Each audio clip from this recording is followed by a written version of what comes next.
Bwana Yesu asifiwe. Ninakusalimu kwa jina la Yesu Kristo wa Nazareti. Mungu ni mwema, Mungu ni mwaminifu, ameendelea kutupa neema na kibali cha kuendelea kuwepo katika siku ya leo. Ninamshukuru Mungu sana kwa ajili ya neema hii na kwa ajili ya kibali hiki ambacho ametupatia cha kuendelea kuwepo katika siku ya leo. Ninamshukuru Mungu sana pia kwa ajili yako wewe ambaye umefungua video hii na kuitazama. Na kuomba tafadhali, kama bado hujasubscribe channel hii, subscribe na Mungu atakubariki sana. Na kama bado pia hujalike video hii, na kuomba ulike video hii na Mungu atakubariki zaidi. Kama kawaida, kwa majina yangu ninaitwa Mchungaji Jackson Komando. Leo kuna kitu ambacho nataka nije tuzungumzie kihusucho unabii kwenye kitabu cha Ufunuo, sura yake ni ya 17. Kitabu cha Ufunuo sura yake ni ya 17. Tunaona pale Yohana. Kwanza tusome kwanza, alafu tuje kwenye uchambuzi. Hapa tunakwenda kwa haraka. Ukitaka kufahamu zaidi, unaweza ukaandika hapo kitu ambacho unatamani ukifahamu kwenye comment, nami nitakuelezea zaidi na zaidi. Hapa ninakwenda haraka ili kwamba nisichukue muda wako.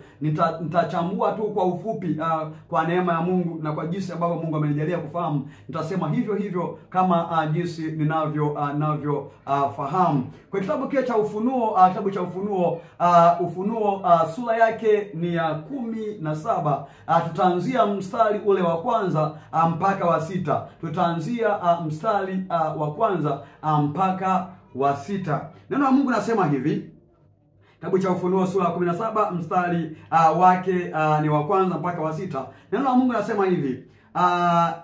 Akaja mmoja wa wale malaika 7 wenye vile vitasa 7, akanena nami akisema, njoo huku, nitakuonyesha hukumu ya yule kahaba mkuu aketie juu ya maji mengi, ambaye wafalme wa nchi wamezini naye, nao wakao katika nchi wamelevywa kwa mvinyo ya uasherati wake.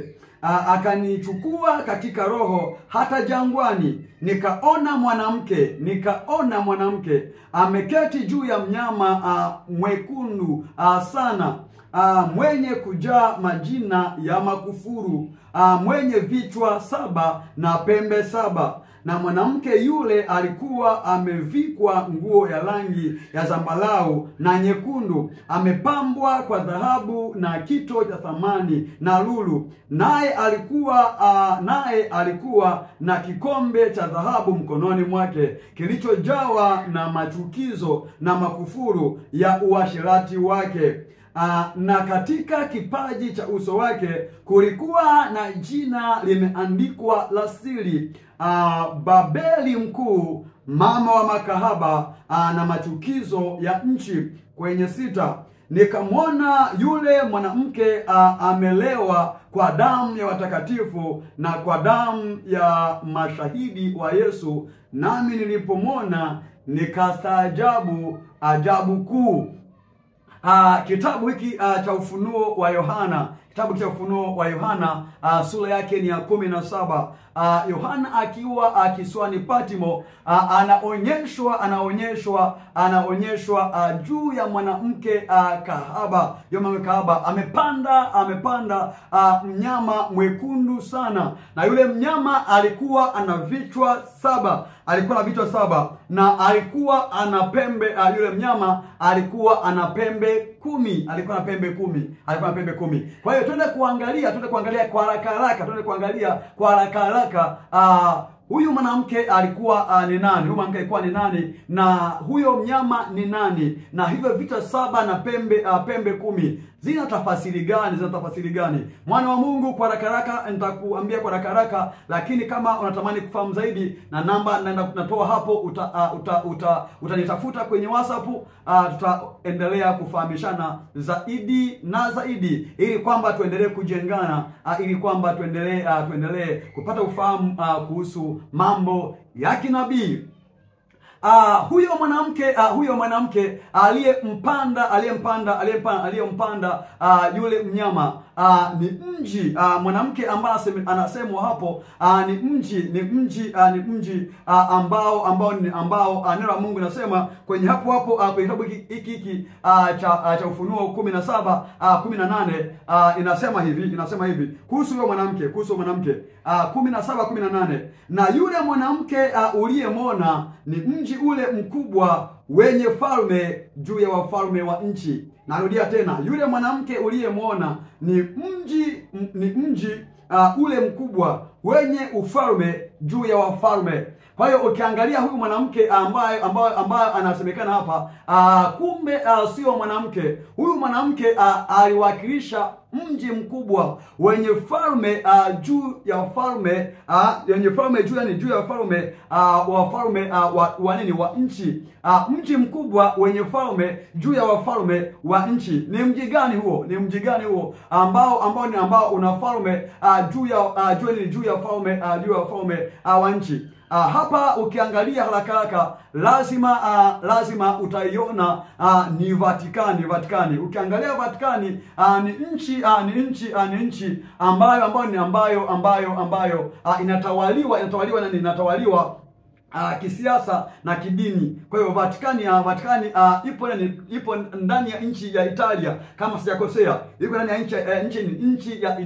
nchi ya Italia. Kwa hiyo mambo kama kwa hiyo ukiangalia inajitegemea, ni kama falme ambayo inajitegemea Vatikani, ni kama falme ambayo inajitegemea inatawala kidini, inatawala kidini. Kwa hiyo mwana wa Mungu hapa ufahamu kwamba huyo mwanamke kwanza sio mwanamke, ni mji ule mkubwa wenye falme juu ya falme. Alafu mnyama mwenye vichwa saba,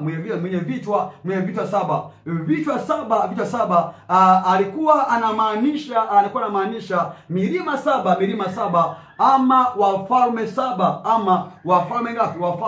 Wafalme saba ambao watano tayari wameshapita, hawapo. Watano wameshapita, bado kuna nini? Kuna wawili ambao wanasubiriwa, bado wawili, na hao watakuja kwa muda mchache. Na pia yale pembe 10, zile pembe kumi pia ziliwakilisha wafalme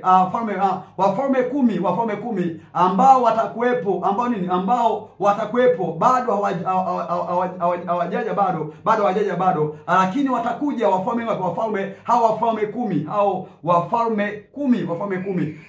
na nini. Na huyo mnyama sasa, huyo mnyama ni nani? Huyu mnyama ndiyo pia ni mfalme. Huyu mnyama ni mfalme pia, ni mfalme wa 8. Ukisoma kwa kitabu hiki cha Ufunuo sura ya 17:11 inasema hivi, sura 17:11, na Mungu anasema hivi: na yule mnyama aliyekuwako naye hayuko, yeye ndiye wa nane, naye ni mmoja wa wale saba, naye aenenda kwenye uharibifu. Kwa hiyo huyu mnyama ambaye Yohana alimuona ni mfalme.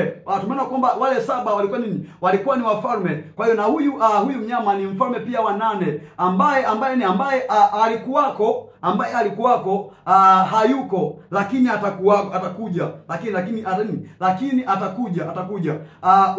Ukisoma hapa kwenye mstari kwenye mstari wa 8, kwenye mstari wa 8 nasema hivi: na yule mnyama uliyemwona alikuwako naye hayuko, naye yu tayari kupanda kutoka kuzimu na kwenda kwenye uharibifu.